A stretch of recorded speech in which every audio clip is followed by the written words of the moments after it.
Градот на простомот и непокорот, градот херој кој дал преку 5000 борци за оваа Македонија, градот кој е лука на македонскиот јазик, е крајно навреден од заговараната идеја на лидерот на опозицијата Зоран Заев за официализирање на албанскиот јазик. Ова уште повеќе ако се знае и тоа дека двојазичноста и федерализацијата на земјата, па и на Прилеп, значи именување на демографската структура на населението. Воведувањето на албански јазик ќе значи воведување, односно вработување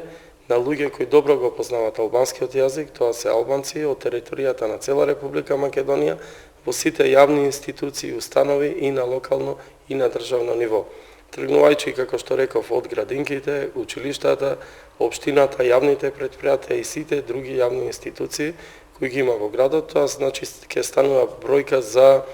вработување на албанци, повеќе стотици, можеби 1000 албанци кои би работеле во нашиот град, кои би го зеле и на некој начин работното место на прилепчани македонци кои живеат, роми и турци кои живеат во рамките на општина Прилеп. Како што посочува градоначалникот Ристевски, бројни се и реакциите на граѓаните кои по ова прашање стигнуваат до него, вклучително и оние од членови или симпатизери на опозицијската СДСМ. Има реакција од сите граѓани, меѓутоа нема албанци во рамките на општина Прилеп,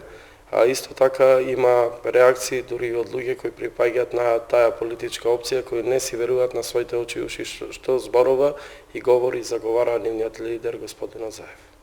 Инаку и самите прилепчани, најмногу заради овој момент, на митингот на опозицијата во Прилеп, на самиот старт од кампањата, покажаа исклучително слаб интерес за посетеност.